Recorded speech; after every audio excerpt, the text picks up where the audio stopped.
जय गुरुदेव ब्रह्मा जी। हरि ओम।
ब्रह्मानन्दं परमसुखदं केवलं ज्ञानमूर्तिं द्वन्द्वातीतं गगनसदृशं तत्त्वमस्यादिलक्ष्यम् एकं नित्यं विमलमचलं सर्वधी साक्षिभूतं भावातीतं त्रिगुणरहितं सद्गुरुं तं नमामि।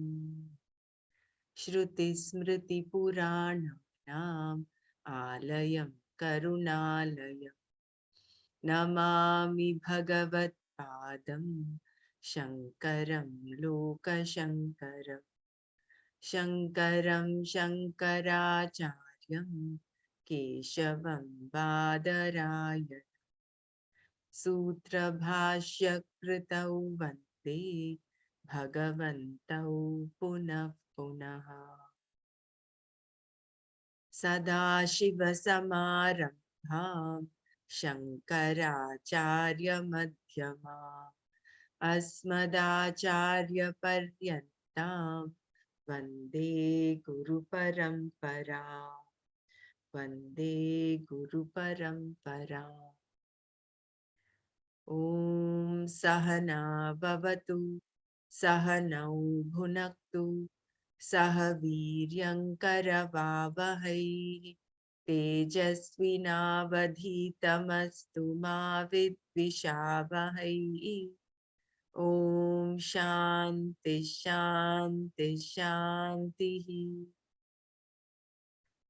नारायणं नमस्कृत्य नरं चैव नरोत्तमं देवीं सरस्वतीं चैव ततो जयमुदीरये।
So we'll start from here.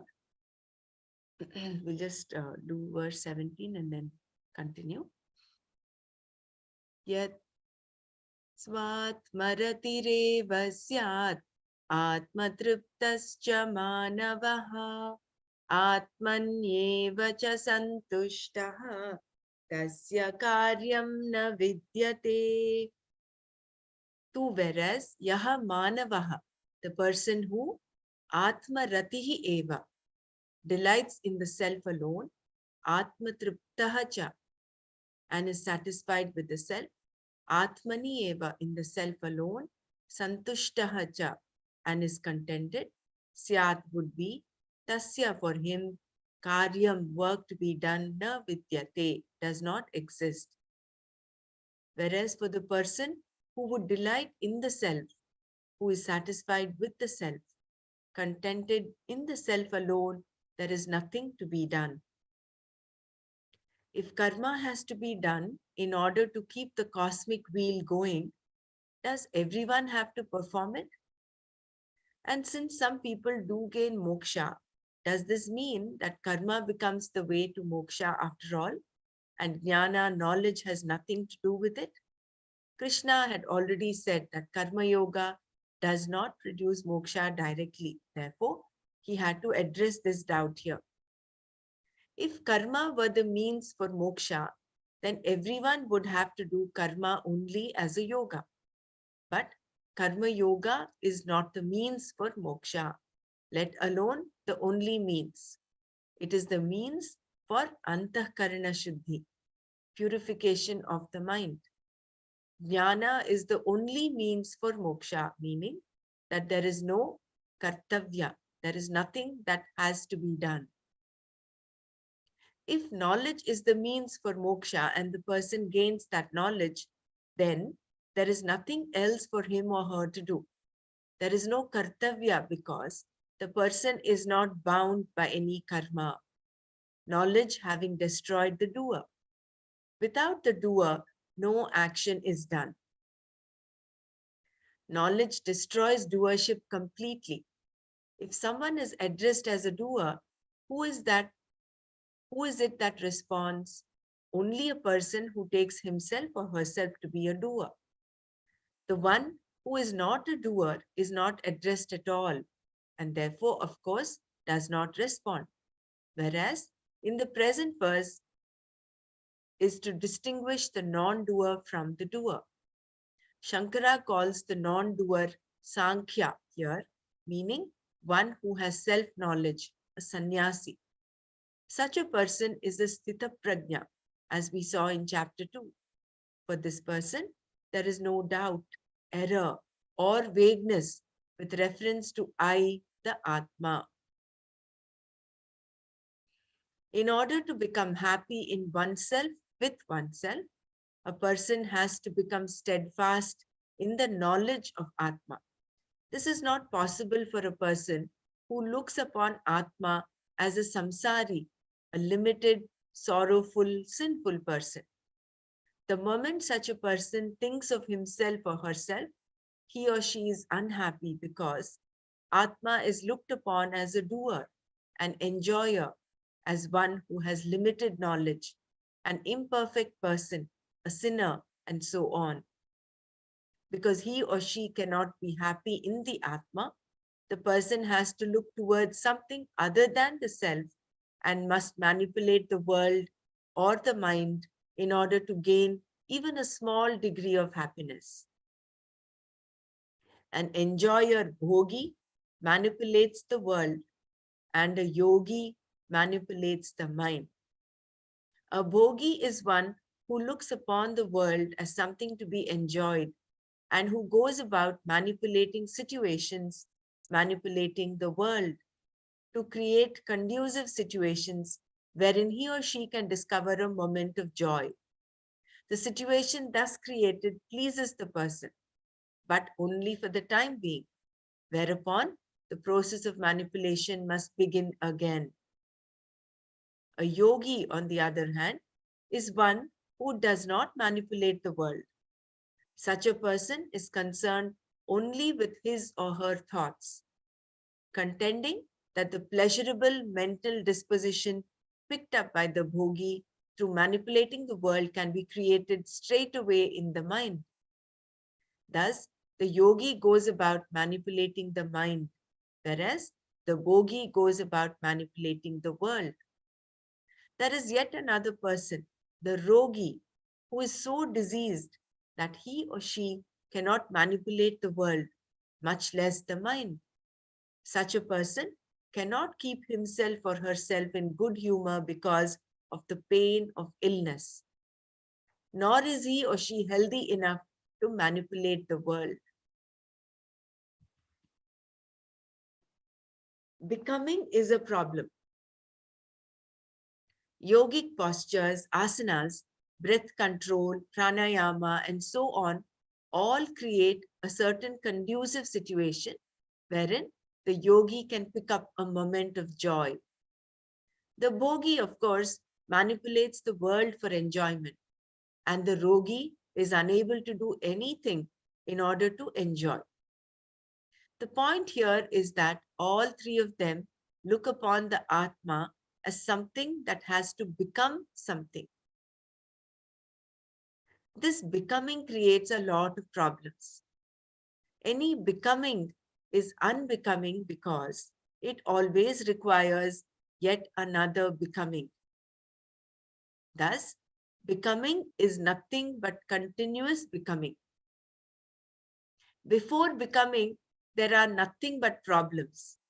While becoming, there is a lot of pain. And after becoming, the person has to become something else again. The problem is therefore never solved. A person who looks upon the Atma as imperfect is always in trouble and is therefore a samsari, whereas the person described in this verse, an Atma Rati, is one who always revels in the Atma. The joy that reveling in the Atma implies does not require anything other than oneself. No object, no situation, no person is required for the happiness of such an Atmarati. This means that the self cannot be imperfect, that it is the very essence of happiness and fullness. If the essence of Atma happens to be fullness, Purna Swarupa, and if this is known to the person, then he or she is one who is steadfast in the knowledge of oneself, Atma Jnana Nishtha. In order to be happy with oneself, one has to have knowledge, jnana of Atma as fullness. Generally, one who picks up a moment of joy does so with reference to some object or situation, either outside in the case of bhogi or inside in the case of the yogi. The only difference between the two is that the yogi does not require any tools except himself or herself. A yogi's raw material is an agitated mind.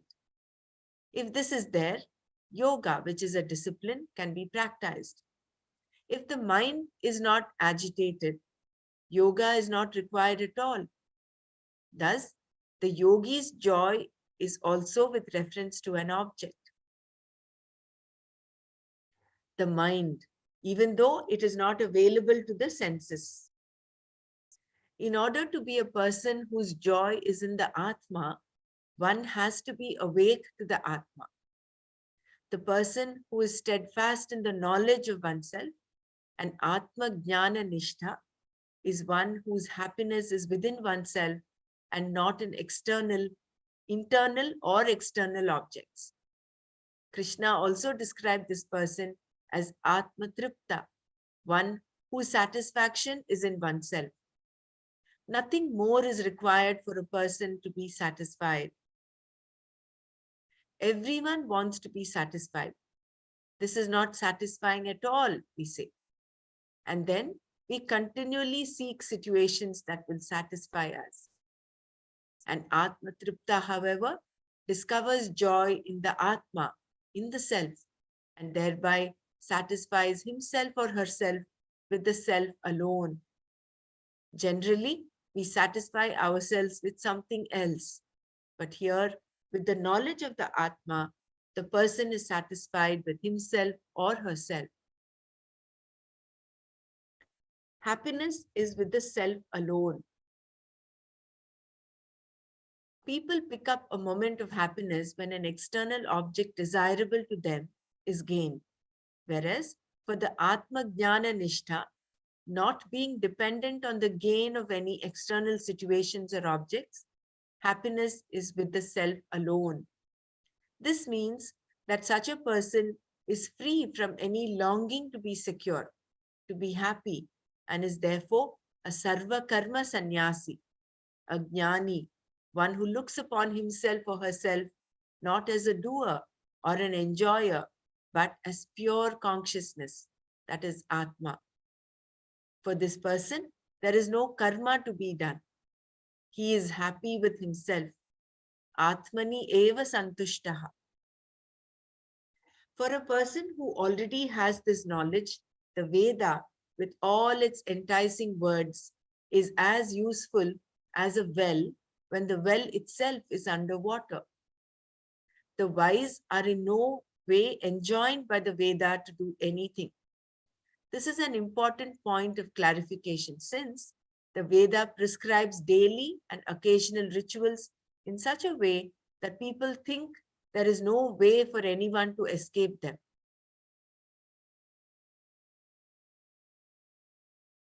It is true that everyone performs action, even a jnani, but the jnani does not look upon himself or herself as a doer. For such a person, there is no doership, and therefore the Veda does not enjoin any action. The jnani is not even addressed, in fact. Only the ajnani who looks upon one who looks upon himself or herself as a doer is addressed. It is like calling someone by name.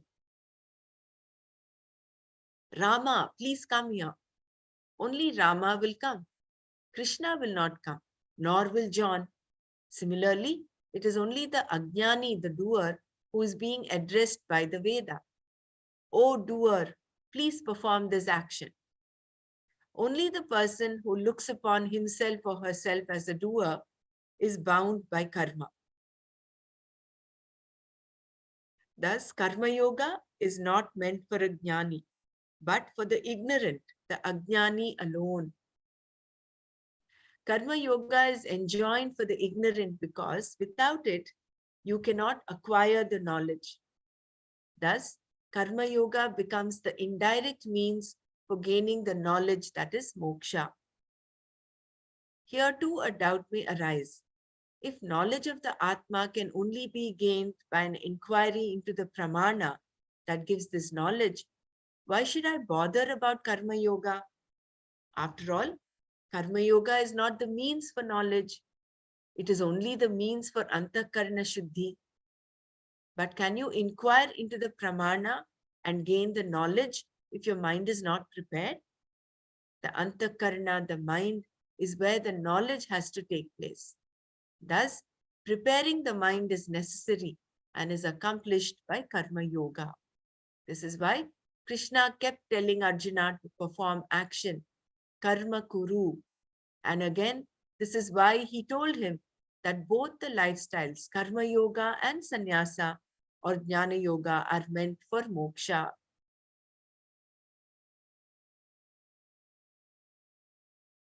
The ritual of sannyasa can be performed for the sake of knowledge, but that does not mean that simply by taking sannyasa, you will achieve naishkarmya, actionlessness. Without knowledge, there is no naishkarmya. Throughout the Gita, this was Lord Krishna's contention. The next verse describes the person who knows that he or she is not a doer. Naiva tasya krite nartho na krite neha kaschana na chasya sarva bhuteshu kaschitatthavyapashrayaha. Tasya, for that person who revels in the self, iha, here in this world, kritena, by doing action, arthahana, there is no purpose. Akritena, by not doing action, kaschana, any purpose, na eva, indeed is not, cha, and asya, for this person, sarva bhuteshu, on all beings, kaschit artha vyapashrayah, dependence on any being for anything, na, is not. For that person who revels in the self, there is indeed no purpose here in this world for doing or not doing action. Nor does such a person depend on any being for any object whatsoever. We have seen that karma is performed either for a specific result or for antahkarana shuddhi. The person being described in this and the previous verse does not require antahkarana shuddhi because without it, he or she would not have acquired the knowledge that has made it possible to revel in the Atma. Suppose the question is asked, how do you know the person has antahkarana shuddhi? Then the response is, because he or she has Atma Jnana Nishtha, firmness in the knowledge of the self. Then the next question could be, but suppose the person has Atma Jnana Nishtha and does not have Antahkarana Shuddhi. Here we have to question ourselves as to what is it that we really want. Do we want Antahkarana Shuddhi or Atma Jnana Nishtha? Of course, we want only Atma Jnana Nishtha, which can only be had if the mind is prepared. Thus, having the knowledge implies Antahkarana Shuddhi. The karma is either one that produces a result that is outside oneself, that is other than oneself, or the karma is with reference to the person's antahkarana. When you require nothing more than yourself, nothing else will benefit you in terms of happiness or security. And if some purpose, some benefit is there in terms of either security or happiness, then you do not know yourself. If you think that there is some benefit to be gained in heaven, it indicates that you do not look upon yourself, the Atma, as fullness. The whole creation being oneself, where is the question of gaining some benefit somewhere?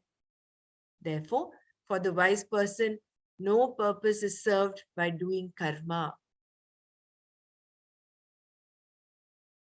Can there be a result without action?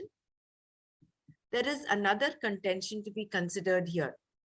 It is granted that by performing action, a person with this knowledge does not get a result. But by not doing what is to be done, will there not be an undesirable result? This seems to be our experience. Is it not the same for a wise person? The Veda says that certain karmas are to be performed daily. According to the contention being discussed here, there are certain karmas such as breathing, for which there is no result. All that happens is that you continue to live, nothing more. It is only when you do not breathe that you have a problem. This then is the contention. Then there are certain karmas that we have to do, and by doing them, we do not achieve anything. But by not doing them, we attract papa.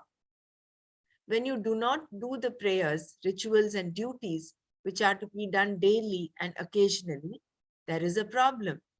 Whereas if you do them, there is no problem. Shankara dismisses this argument as meaningless. When you perform an action, there is always a result, says Shankara. There is no such thing as a karma not producing a result. You cannot even throw a small pebble into a pond without creating ripples. There will always be a result. Suppose a karma done does not produce a result, and only when you do not do it, there is a result. How can an action that I have not done produce a result? If I do not do an action, it will produce neither a desirable nor an undesirable result because nothing has been done. Karma done will produce a result and karma not done will not. It is as simple as that. Why then is it said that if you do not do these enjoined karmas, you will attract sin and so on? Because if you do not do what is to be done, it will take no time at all for you to do what is not to be done. Therefore, doing karma is always better than not doing it, because by not doing it, you will attract a lot of other problems. Sooner or later, laziness will overcome you and you will begin doing improper things. As a human being, you are supposed to be a thinking person, but the thinking itself will be the first casualty. Your capacity for discrimination and inquiry will go, leaving you to ruminate and vegetate. This kind of problem is not there for the jnani. Everything that has been said is for an ajnani alone. For the jnani, there is nothing to be accomplished or to get rid of because he or she is fullness. The do's and don'ts do not affect such a person, nor are dharma and adharma applicable. The jnani is above right and wrong. Does this mean that he or she can do anything, including murder? Yes, because the person is not a doer. Of course, there is no reason for a wise person to commit murder because there is nothing to be gained.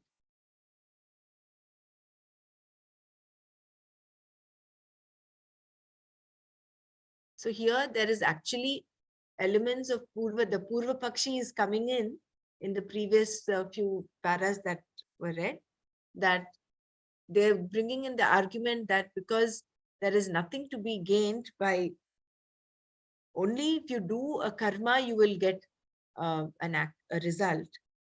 And by not doing it, you will incur papa. So that was their contention, that for the jnani, let me just go back there. Can there be a result without action? This was the contention of the Purva Pakshis, that it is granted that by performing action, a person with this knowledge does not get a result. But by not doing what is to be done, will there not be an undesirable result? Is it not the same for a wise person? Because the wise person is exempt from doing any of the Vedic rituals. The Veda says that certain karmas are to be performed daily. According to the contention being discussed here, there are certain karmas such as breathing for which there is no result. All that happens is that you continue to live, nothing more. It is really when you do not breathe that you have a problem. This is the contention. Then there are certain karmas that we have to do, and by doing them, we do not achieve anything. But by not doing them, we attract papa. When you do not do prayers, rituals, duties which are to be done daily, there is a problem. Whereas if you do them, there is no problem. This is the argument of the Purva Pakshi. Shankara dismisses this argument as meaningless.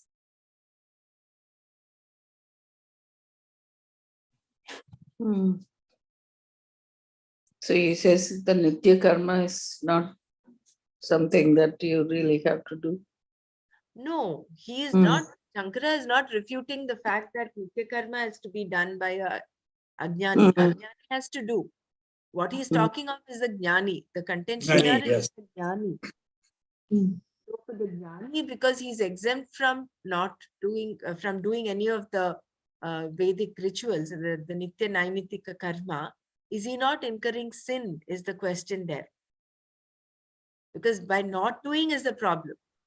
By doing, that part where you were reading, so the Purva Pakshi is saying that the jnanis also has to do that karma every day? That their contention? Their contention is, see, Purva Pakshi, if you remember from what we read in chapter 18, they are contending that only through karma you can gain moksha. You don't require knowledge. That is the Purva Pakshi's stand, isn't it? Right. Purva Pakshi is the karma kandi, the karmata, who follow the 90% of the Veda, which is the karma kanda aspect.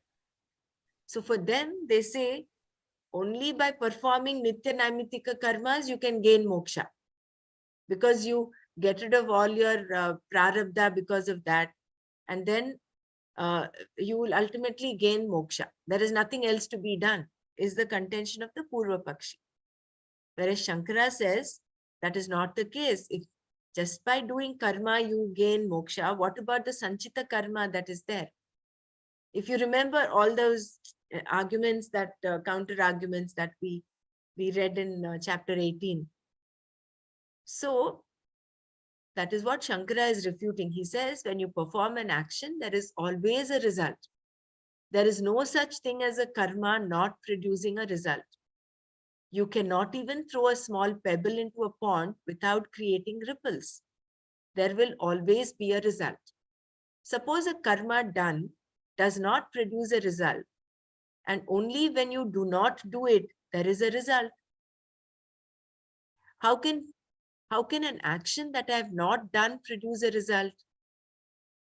If I do not do an action, it will produce neither a desirable nor an undesirable result, because nothing has been done.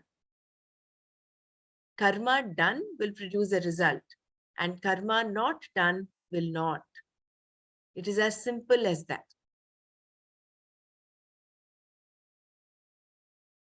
So basically, this is what he's saying is, if the jnani does not perform the Vedic rituals, there is no result that is accrued. There is no result at all. But why then it is said that if you do not do these enjoined karmas, you will attract sin and so on? Because if you do not do what is to be done, it will take no time at all for you to do what is not to be done. Here he's addressing an ajnani. For an ajnani like all of us, if we do not do the enjoined karmas, nitya naimitika karmas, then there is no time required, without any time, we will slip into doing things which are not to be done, and that will attract papa.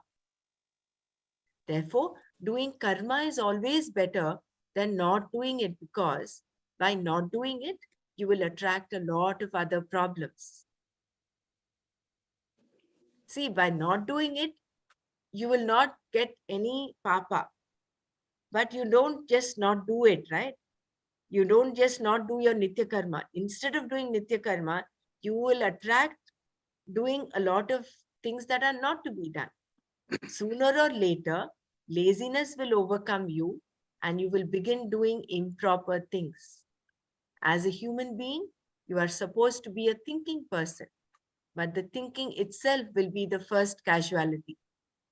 Your capacity for discrimination and inquiry will go, leaving you to ruminate and vegetate. This kind of problem is not there for the jnani. Everything that has been said is for an ajnani alone. For a jnani, there is nothing to be accomplished or to get rid of, because he or she is fullness. The do's and don'ts do not affect such a person, nor are dharma and adharma applicable. The jnani is above right and wrong. Does this mean that he or she can do anything, including murder? Yes, because the person is not a doer. Of course, there is no reason for a wise person to commit murder, because there is nothing to be gained. And this is only pertaining to Nitya Karma and Naimitya Karma, isn't it? We are talking only about these two things. Correct. Okay. No, these are, madam, what happens is, when Jnani is, if he is doing something, thinking that he will get something, then he accrues punya and papa, then he is not a Jnani at all again. He has burnt everything. You see? He knows that he is not doing anything. If he does that, he is not a Jnani at all. You see? The reverse is also true, no? Because anything, whatever we do, it will attract something. Either it attracts punya or it attracts papa. That is what is Shankara's contention. Correct. So, if he does it, he will accrue something. Then again, he is not into the moksha.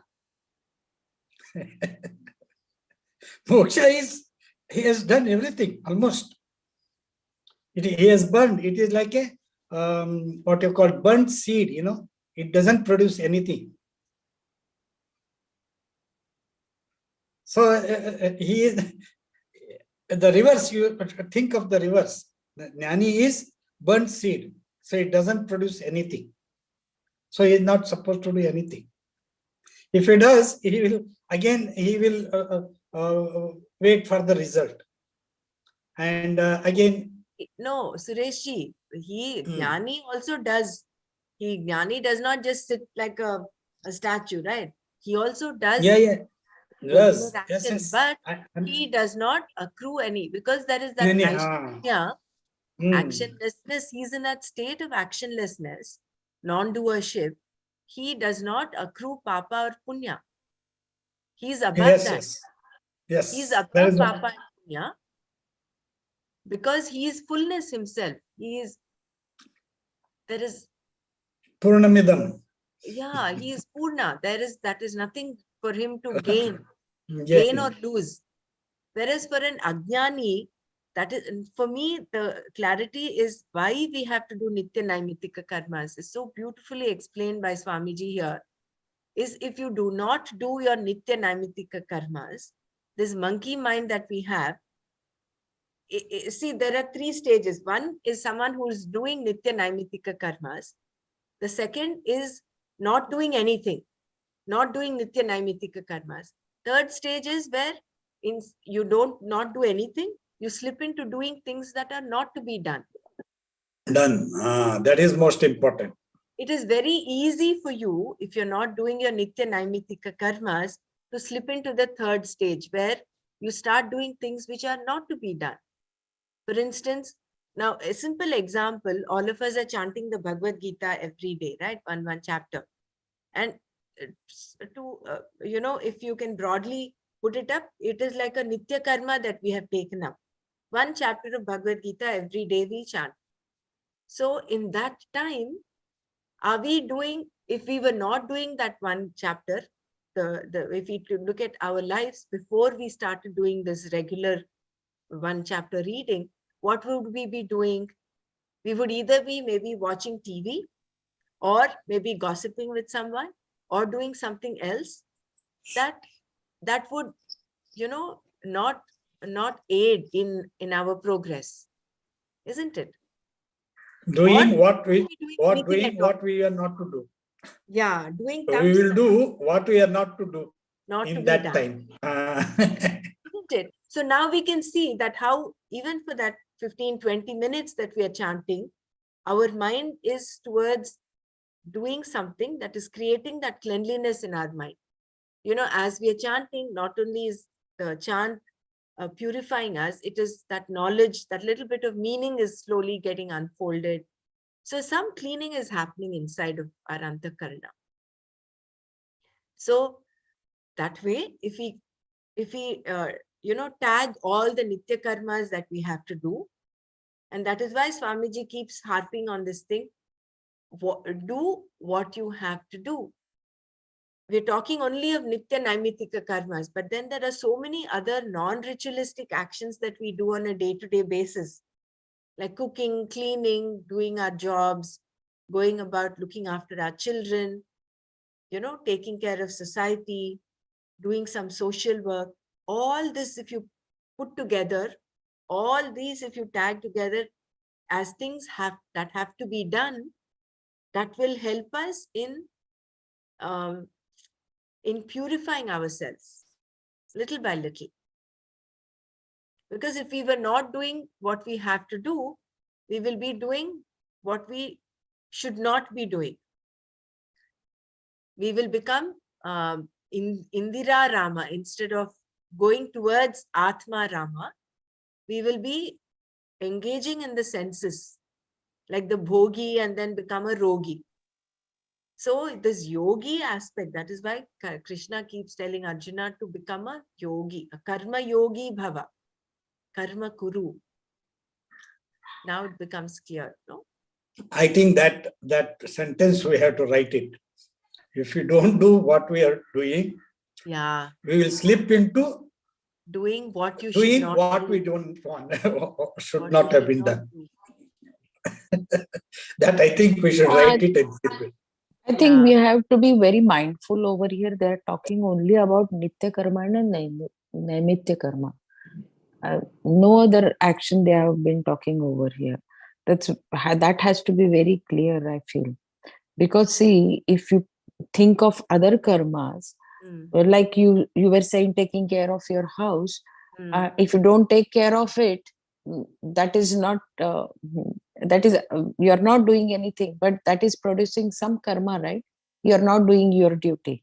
So here it has to be Nitya Karma and Naimitya Karma, only about that. I don't know whether it is only limited to Nitya Naimitika karmas, because in the previous shlokas we have read that karma includes both. They could be ritualistic as well as non-ritualistic. If you look at the prayer aspect, prayer could be ritualistic or non-ritualistic, isn't it? No, but here the Mm, example of taking care of your family, mm. you're doing it, right? You're part of it, you're doing, but not doing will produce some result, right?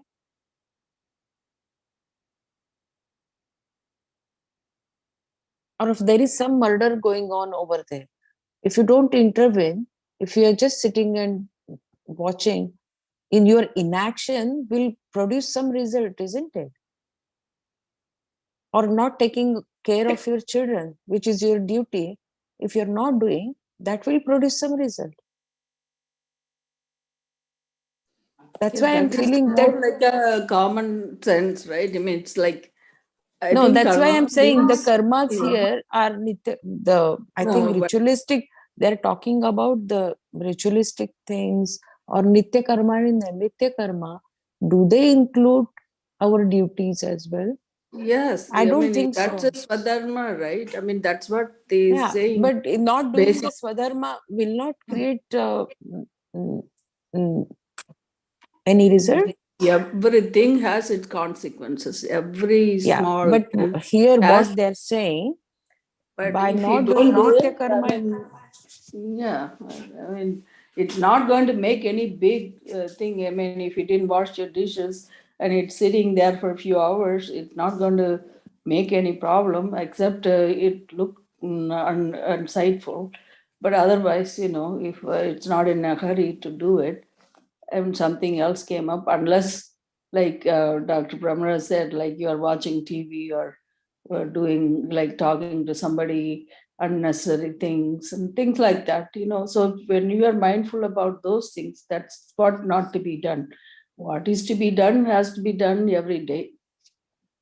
So that doesn't matter, like you're taking bath, brushing your teeth, or putting your clothes on and washing your clothes, things like that. Those are like daily activities. That's something, uh, you know, we have to do. Otherwise, that there was one sentence here: the laziness ensues, and we do all the unnecessary thing. Then uh, if it's going to be continued to be a problem, then that's going to cause more issues, right?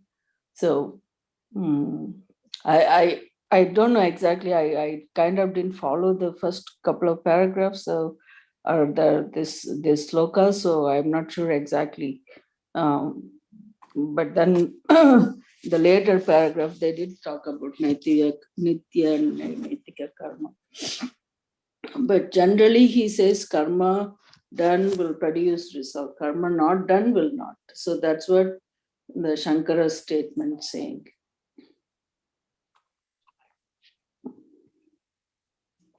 Uh, yeah, Mrinal, you have a point that when Shankara says doing a karma produces result, not doing karma does not produce any result. I'm not sure whether he's only talking of Shastra Vihita karma. Yeah, so that's where that when you were talking about it earlier, that it didn't apply to that daily activities that we're regularly talking about. But then again, this particular one sentence here, it says, right, when you do the karma will produce result, and karma not done will not produce result. It is as simple as that. So Yeah, which means, that yeah, is with respect to Shastra Vihita karma, right? yeah. So that's what I mean, I think Correct. Mrinal is trying to Yeah, I point think out. she has a point. I don't think we can Yeah. extrapolate it to Regular activities. all the other activities. Mm. That No, particular. sannyasa includes renunciation of all the activities. No, otherwise it is not called sannyasa. Who is sannyasi? Who is jnani? No, even for sannyasi, this particular one, according to that previous paragraph, they're talking about ritual. I need to look at that. Can we go back and look at that sloka, please, and see what exactly they're talking about? This is the one. Yeah. So, for that person who rebels in the self, there is indeed no purpose here in this world for doing or not doing action. Nor does such a person depend on any being for any object whatsoever. Mm.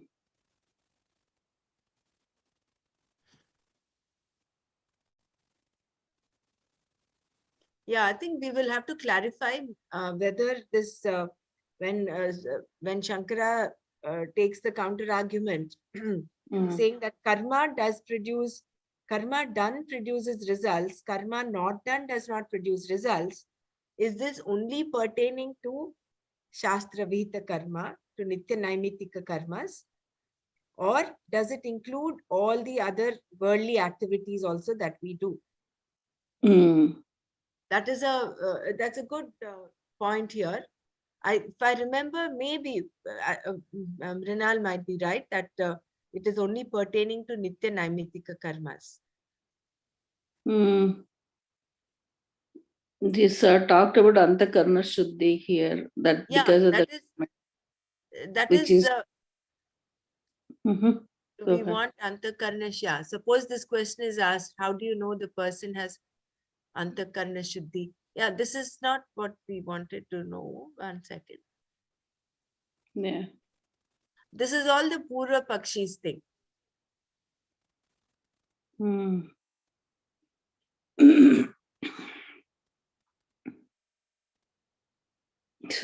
So when we're reading this, we have to pay attention to who is selling what here. Exactly. Yeah. Oh my God. Okay. Okay, certain karmas. So the See, but Vedas, here, they're talking about Veda only here. yeah, the Veda So says that certain karmas are to be performed daily. According to the contention being discussed here, there are certain karmas such as breathing for which there is no result. That's Vedas pretty much talk about karma, the rituals and prayers and things like that, right? Right. All that happens is that you Yeah. continue to live, nothing more. It is only when you do not breathe that you have a problem. Yeah. So here in the contention that the third paragraph here says prayers, rituals, and duties which are to be done daily and occasionally there is a problem. Whereas if you do them, there is no problem. Yeah, here he's included duties also, right? It's not just Mm. prayers, rituals. Mm.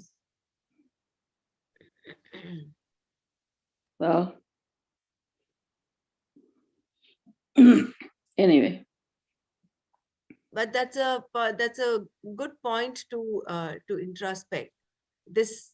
See, there are certain karmas that we have to do, and by doing them, we do not achieve anything. Like the example they've given for breathing.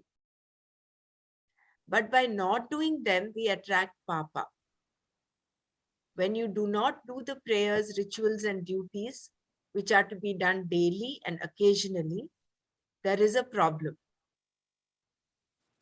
Whereas if you do them, there is no problem.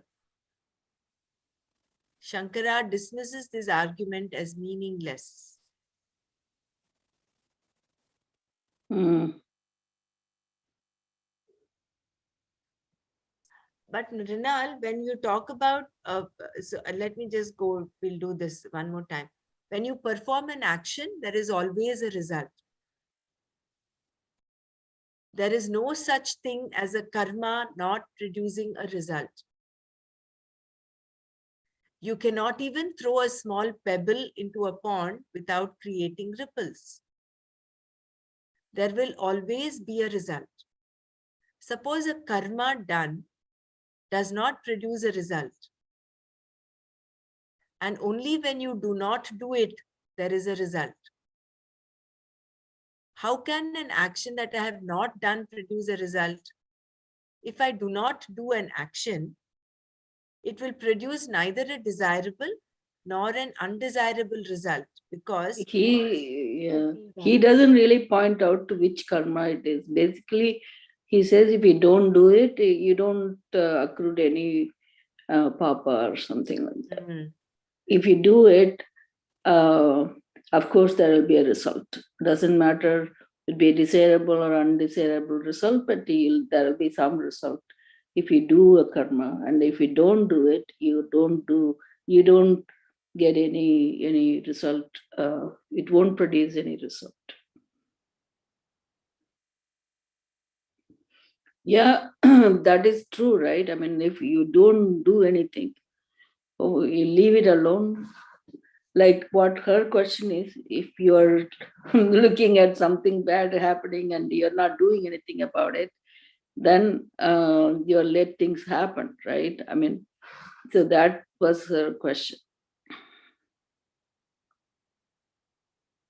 Her thing, what Mrinal had pointed out was that this the karma that is talked of here is only Nitya Naimittika karmas. Like prayers and yajnas, that those things I feel. He's talking only about prayers and rituals. But he has included and may not be, he has also included duties. The previous Purva Pakshi, they had mentioned duties as well. So here, but duties, I think they meant only these duties. I don't think any other duties they have mentioned over here. It's only to do, because this particular thing we have been Dr. Brahmana, you have ecology, because yesterday we talked about ecology and then why we should pray. I think on this background, I think it is to do with only prayers and ritual, only pertaining to that part, because it is really very confusing. Not doing thing also, see, somewhere we have read that also. Not doing anything also is action, right? Like if I'm breathing, I'm staying alive. Is that not producing some result? My breathing is producing some result that I am alive. But if I'm not breathing, I will be dead. So that also produces some result. So every action actually producing result. So this example may not be fitting it in here. No, but for a jnani, he is not doing anything. You see, Whether he does or not does, he thinks Yeah. it is done by God or whatever. It is like what you call Prakriti Swabhava. Whatever Correct. we do. No, here we Kayena are talking, vacha Prakriti Swabhava, we tell, no? Sureshji, we are talking about the karmas over here. Which karmas produce result and which No, karmas. no, for The Jnani, Shankara he is said, yeah, Jnani, for a yeah, Jnani, that, he is not the true, doer. doer, He is not the correct. doer. That's true. So it doesn't matter whether he does or not does. Let me continue to read. Maybe it will get a little. We'll park the question there. Yeah. Please read completely and then we can discuss so that we all contemplate as you read. Correct. Why then is it said that if you do not do these enjoined karmas, you will attract sin and so on? Because if you do not do what is to be done, it will take no time at all for you to do what is not to be done. Therefore, doing karma is always better than not doing it, because by not doing it, you will attract a lot of other problems. Sooner or later, laziness will overcome you and you will begin doing improper things. As a human being, you are supposed to be a thinking person, but the thinking itself will be the first casualty. Your capacity for discrimination and inquiry will go, leaving you to ruminate and vegetate. This kind of problem is not there for the jnani. Everything that has been said is for an ajnani alone. For the jnani, there is nothing to be accomplished or to get rid of because he or she is fullness. The do's and don'ts do not affect such a person, nor are dharma and adharma applicable. The jnani is above right and wrong. Does this mean that he or she can do anything, including murder? Yes, because the person is not a doer. Of course, there is no reason for a person to commit murder because there is nothing to be gained. Doership and knowledge do not coexist. Behind a murder or any other crime, there is a small person, an ahankara, ego. A person who knows himself or herself to be fullness cannot commit a crime. Crime is only possible when there is fear, greed, anger, and so on, all of which the wise person has already taken care of. A criminal act cannot coexist along with the knowledge that I am the whole. For a person to commit a crime, there has to be the notion, I must do this or that so that I can be somebody. Such a notion implies an ajnani and is not there for a jnani, which is why it is said that the jnani is above dharma and adharma, right and wrong, do's and don'ts. There is no doing or not doing for the jnani, because for the jnani in the sense that the person knows that he or she is not the doer. And when there is nothing. The point which I brought, it came here, you see. Yeah. And when there is nothing for the jnani to do, because there is no sense of doership, what is there that he or she cannot do? A jnani is not dependent on anything or anyone. From Brahmaji downwards, including all beings that exist anywhere. When you say, in Indraya Swaha, unto Indra I offer this oblation, the god Indra becomes the basis for gaining something, some strength, some money, health, power, purification of the mind, some purpose. Kaschid Arthavya Pashraya is served. For example, you can say that you are performing this karma for the sake of knowledge, for the sake of dispassion, vairagya. In order for this dispassion and knowledge to grow in you, you are offering this prayer.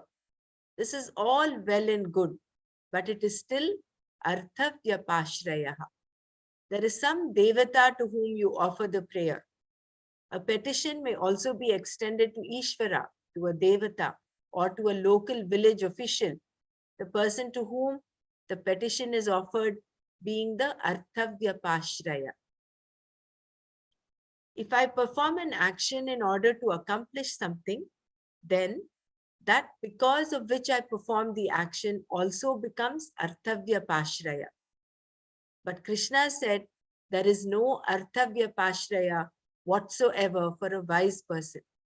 He or she cannot say, I'm doing this karma, I'm invoking Ishvara for the purpose of gaining knowledge, because the knowledge has already been gained. For the Jnani, there is no Ishvara other than Atma.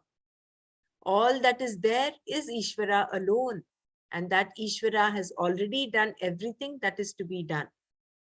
He has paid off all the person's prayers. This is why the person is called Jnani. This is what we mean by moksha. Therefore, amongst all the beings and things, there is nothing upon which a Jnani depends for anything. No one is going to contribute to his or her betterment. No one is going to affect the Jnani's fullness in any way. And the fullness that the Jnani knows himself or herself to be is not dependent upon anything. It is oneself, and everything else is oneself also.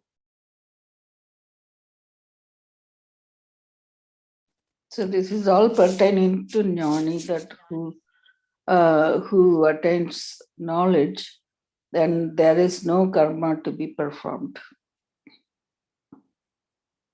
I mean, even if he performs it, nothing, no consequence for him. He is not the doer.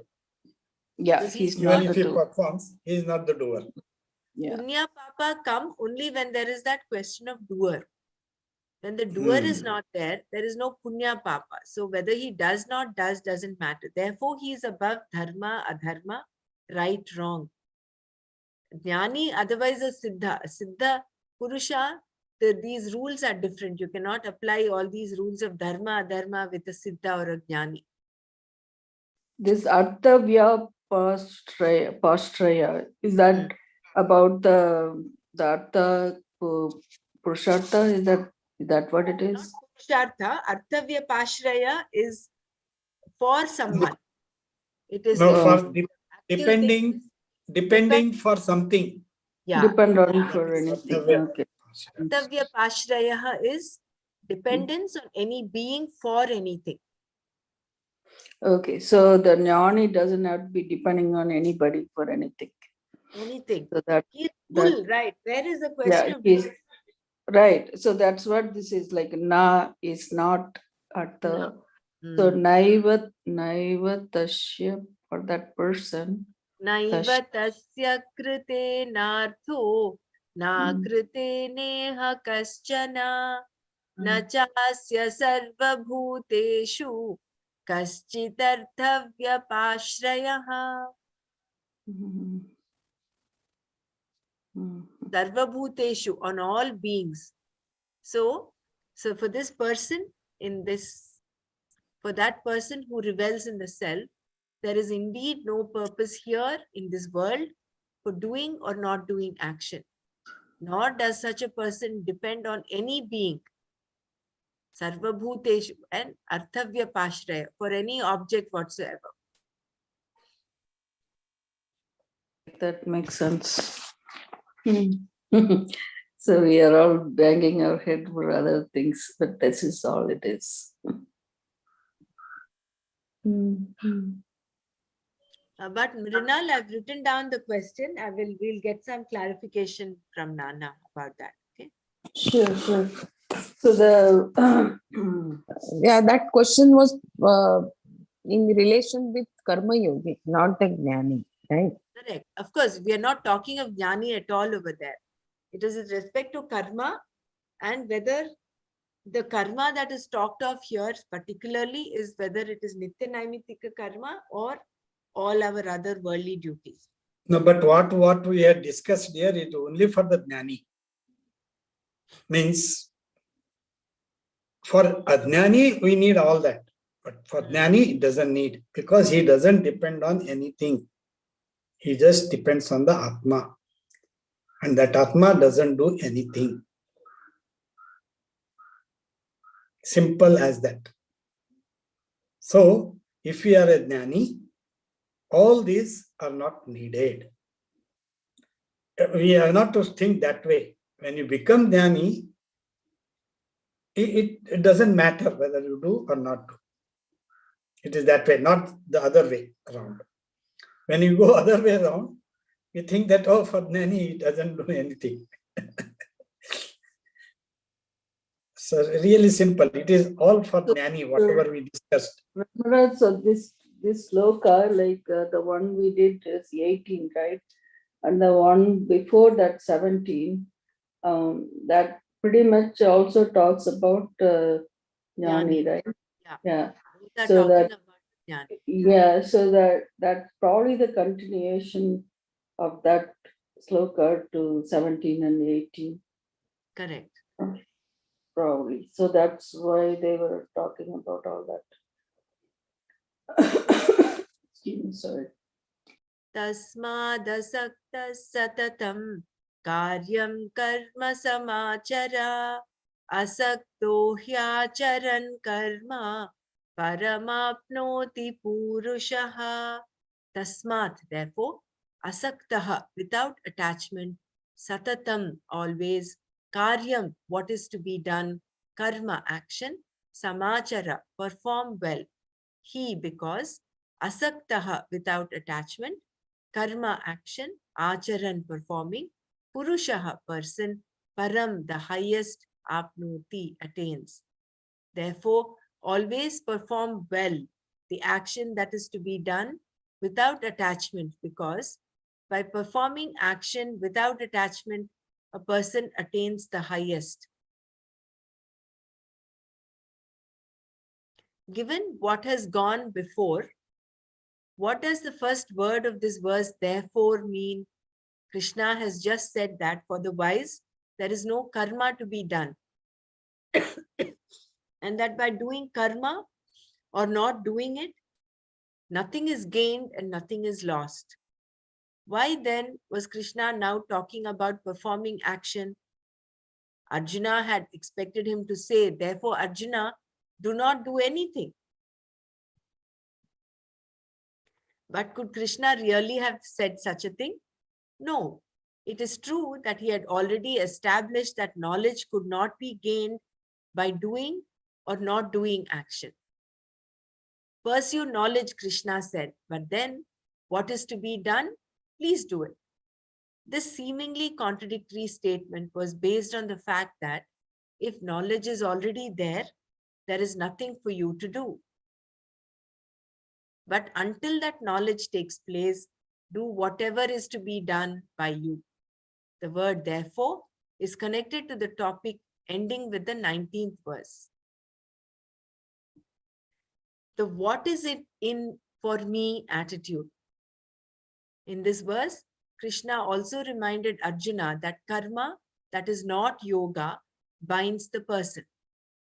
Performing action without attachment refers to the attitude one should have towards the results of one's actions, karma phala. A vulture flying in the sky looks as though it is just gliding along, enjoying the flight. But in fact, its eyes and beak are always directed downward so as not to miss some dead rat or other prey to swoop down upon. No matter how high it soars, a vulture's eyes are always on the prey. Thus, the expression vulturous. People are said to have a vulturous attitude when they think that anything they do should bring them something. Because this attitude is so prevalent, people sometimes find it very difficult to understand a person who does things without expecting anything in return. One's likes and dislikes need not constantly dictate one's actions. Dharma and adharma can as well dictate them. Thus, Krishna said to Arjuna, what is to be done, please do. Through karma yoga alone, you can gain the antakarna shuddhi that leads to steadfastness in the knowledge. Only then can you revel in the Atma. Knowledge itself requires no action. It will take care of itself. This then is what Krishna meant when he said to either pursue knowledge while doing karma or take to the life of sannyasa. That this choice is there is without question, but the end is the same for both. Which one is more appropriate for you is all that matters. If you choose the one that is more appropriate for you, you will be the gainer. But if you choose sannyasa and it is not appropriate for you, the life of a sannyasi will not bear the fruits that you expect. In Krishna's view, karma yoga was exactly what Arjuna was fit for. Thus, he tells him to continue doing karma yoga and also to pursue knowledge. Not until all 18 chapters of the Gita had been taught by Krishna did Arjuna finally say, I am going to do what is to be done. He then started the fight and finished it. By the time the Pandavas had become victorious, a lot of people had been lost. Arjuna's son Abhimanyu, Draupadi's 5 sons, Bhishma, Drona, Duryodhana, and all his brothers, Karna, and so many others. Thus, a lot of destruction had been done, and Arjuna was very sad. He then asked Krishna to teach him again. Arjuna might have said something like, before the war began, long ago, before all the fireworks, we had a dialogue. It was wonderful. Please teach me again because I have forgotten the words. Perhaps the message is with me still, but the words are gone. Krishna replied that although he could not repeat the teaching verbatim, he could go over what he had taught him previously. Thus, there is one more Gita called Uttara Gita, meaning a subsequent Gita. Uttara Gita or Anu Gita it is called. Arjuna knew that he had to gain this knowledge. In his present circumstances, in the middle of the battlefield, he could only listen. There was no time for him to do a thorough analysis and reflect on everything Krishna was telling him. Therefore, it was something he had to work out. This was why Krishna told him that he should continue to do karma and gain knowledge in the process. The Shastra says that one should do what has to be done with a mind free from the hold of likes and dislikes with reference to the results of one's actions. When one performs action in this way, the mind becomes purified. Only when the mind is prepared can knowledge take place, and through the knowledge, one gains moksha. You will find this point consistently reiterated by Shankara in his Bhashya. Karma yoga or any other yoga does not directly produce moksha, as we have seen. To think otherwise is not to understand. First, the mind is to be prepared through karma yoga, and then the knowledge can take place.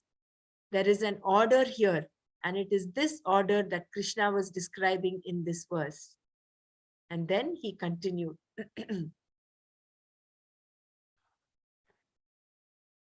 कर्मणैव हि संसिद्धिम् आस्थिता जनकादयः लोकसंग्रहमेवापि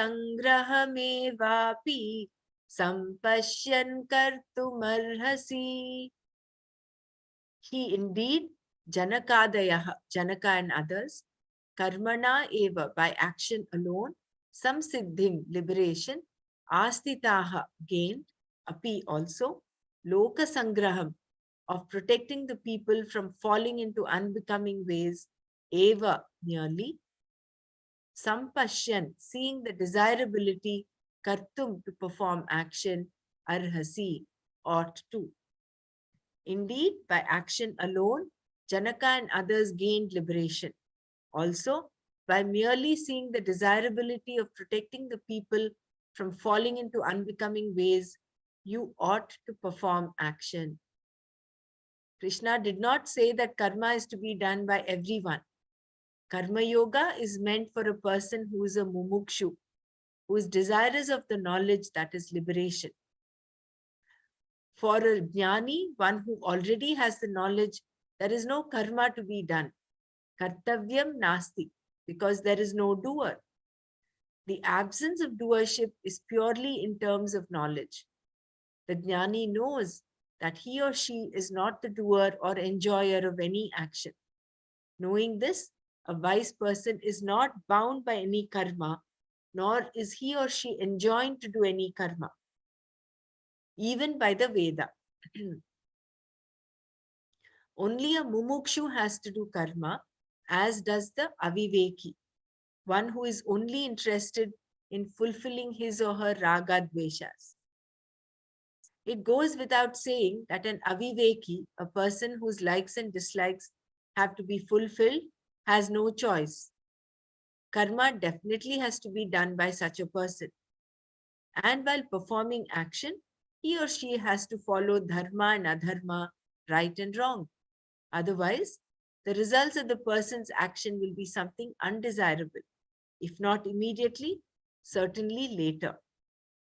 A person who has a value for dharma need not be a mumukshu, a viveki, but may legitimately fulfill his or her desires, keeping what is right and wrong in view.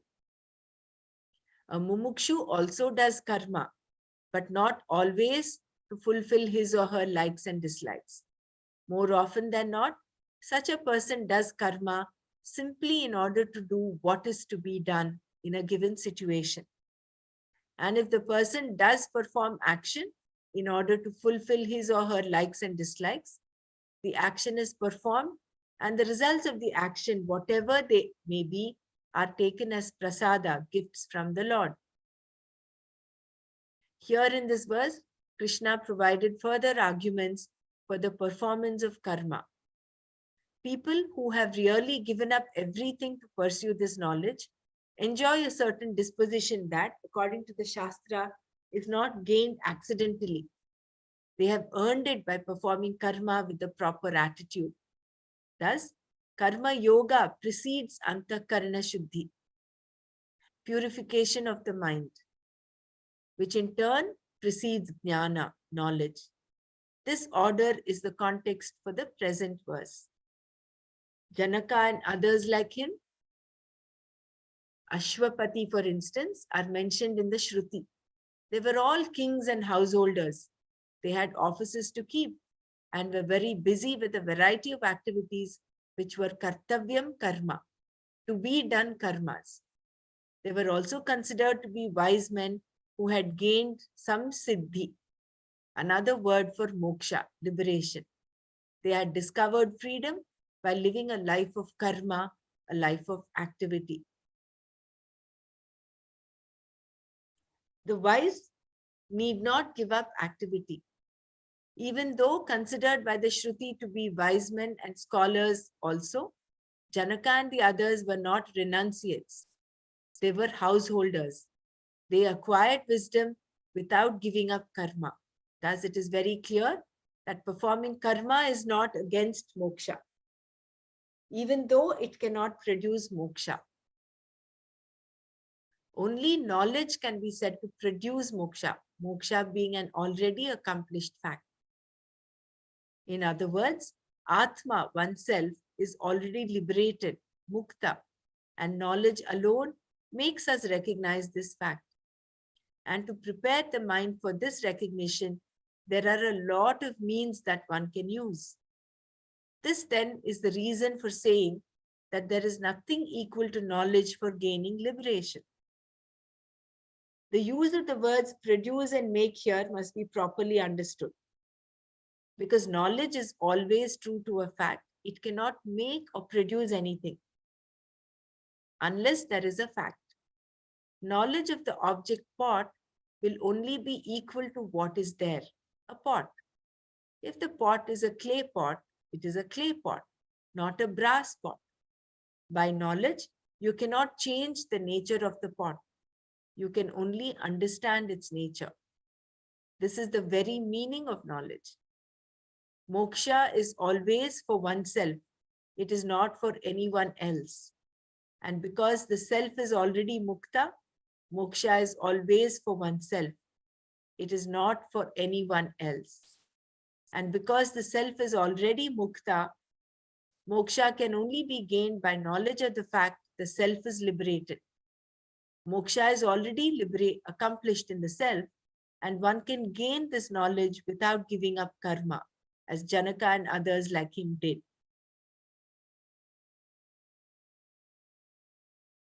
Karma is only opposed to knowledge when performed purely for fulfilling one's raga dveshas and not for neutralizing them.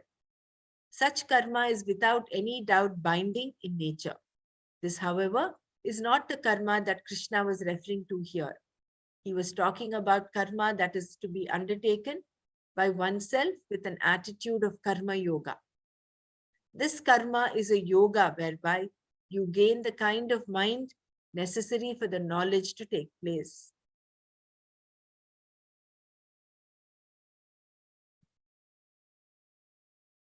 I think we will stop here and we will just reflect on what we have learned.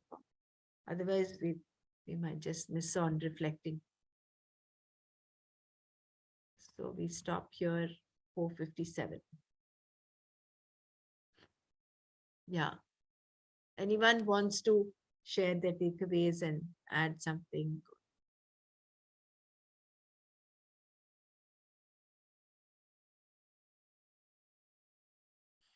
Hari Om. It is very, very beautiful and profound. And now, since we have completed and again redoing, it is giving so much insight into what Swamiji would like to say. My takeaway for today is just one line: becoming anything is to coming back. Janma Marana Pravaha, it will continue if we want to become something. So that is my takeaway for today's Swamiji's. Very nice.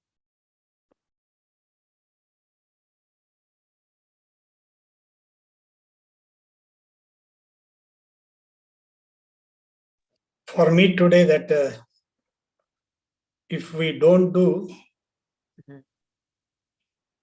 what we have to do, we may slip into the things which we should not have been done. We should not do it. That sentence has really. Correct. And yesterday I had that experience. Every day we see this Amitabh Bachchan's, what is that? Millionaire. Kaun banega, Every day we do it. Yesterday what happened? I was so busy with my bank and that, this, etc. I could not read my Bhagavad Gita. And we ate food, we did everything, everyone was saying it, but I just left that. I came to my room, I read my Bhagavad Gita and that. If I would have not done this, I would have done that. You got it? Yeah. Yeah, So, that was really, you see, that is what, if you don't do what you have to do, you will slip into what you should not have done. Means that is not needed actually. That we have time, we saw it, yeah. Very So nice. such a profound. Viveka comes, right? Like Yeah. what you want to do that. So that happens to most of us, right? Like we try to think about Today it that and same do it later thing or is something. so Yeah. good. So Mhm. we should be always reflecting our daily thing like this. Mhm. And today it came to us, so wonderful. So really wonderful. Good. I I love think, it. yeah, I mean, this chapter has so much to learn from. Like, as we are mumukshus, we are into karma still. So, I would request everyone, what are your takeaways? Maybe just one-liners we can put in every day, or like last time I had told Brahmaraji, like we need to do karma. What kind of karmas? Just now, the last paragraph says what kind of karmas are appropriate and why we should be doing those. And Without attachment. The karma yeah, without how attachment. it should, what we should do, why we should do, and like that, if it comes in that flow, it will be very nice to remember, because this is quite a big chapter also. Just the one liners whereby we get the gist of this lesson. Krishna, in sorry. Jai Gurudev, Continue, for continue. me, this non-doership is so important. So do what needs to be done, drop and move on. Don't have any doership. Here he says, if you don't have any doership, like this jnanis, even if they murder also, they don't incur any sin. To that extent is a good example. So it's a very powerful example. So I want to work on that. Jai Gurudev. Wonderful. You see that first verse, that is 18th verse. In that is given that we should, the jnani doesn't need to do any work. Okay. But to reach that, we should do work in the next verse. Such a beautiful, therefore, tasmada saktam. Therefore, we have to do, to reach to that. Wonderfully, wonderful it is. Siddhasya lakshanani sadhakasya sadhanani. So for us, the non-doership, naishkarmya, actionlessness of a jnani is our goal, is our Goal. These are the lakshanas of a sannyasi. But Sannyasi. we are all sadhaks right now. Sadhakasya sadhanani. So they're all our tools to do sadhana. They are like, we yoke ourselves, we look up to them, and our all the sadhana should be directed towards reaching that state. And that is do the thing without attachment. You see, he infers from the first verse the next verse. So we have to do the karma with intention of not without the attachment. Then you will reach that position where you need not have to do anything. Means we have to, when we reach mumukshu, we are not the doer. Means whatever we do is not what we did. That is what, therefore, we yesterday only we told, no, we are before sleeping, we should utter this verse, that is, Kayena vacha manasendriyarva buddhatmanava prakrute svabhava. So prakrute svabhava, we have to do the work. But it is doing its work. I am not the doer. That without that attachment to that work, that leads to the moksha. Gurudev, one more thing. For me, this likes and dislikes, I'm really working on that. It's helping me. Whenever I have some likes and dislikes, it becomes that awareness comes. Oh my God, I have dislikes for this and dislikes for this. So it is really uplifting me. Jai Gurudev. And it is not wrong to have likes and dislikes. See, the last para, that last shloka that we read today, in Swamiji's talks of, he says, even if you're doing, first thing is you do, a karma yogi is one who does what is to be done. Second, if he is following his likes and dislikes, he is doing something that he likes and that he does has dislike for, he is not attached to the result. He, whatever comes out of as a consequence of that action, he takes as prasada. Yeah, instance, that is a correct. It's not wrong for you to have a liking for, say, sweets. But if you do not get the sweet, or if the sweet is not according to your liking, you still take it as prasada. I think I will come to that para once. I think it's one more minute. That is what Janaka does it, Yeah. but he takes it as a prasada. He is already mumuksha, he is already jnani, but he does the work. Means for a householder, you need not go to sannyasa. We can have the work done, but attachment to that work and not there. And whatever it comes, we have to take it as a prasada. Do the things, but take it as a prasada. I think Such a- you can have preferences, but not strong likes and dislikes. Correct. They But should not we be can live blind. with, yeah, because we are born with some prakriti and we will have some, preferences. Even as a small thing as liking sweet or liking spicy thing. We are born with those qualities. We can have preferences. If there is a food spread, we can choose those. But Prakriti if it is Swabhava. not there, yeah, if it is not there, we should not get disturbed. That's what Exactly. I feel. Yeah. And the takeaway for me is this beautiful distinction between bhogi, yogi, and a rogi. And if we can look at how we are, where we can place ourselves. Are we a bhogi, or are you manipulating the world, people, situations for your happiness all the time?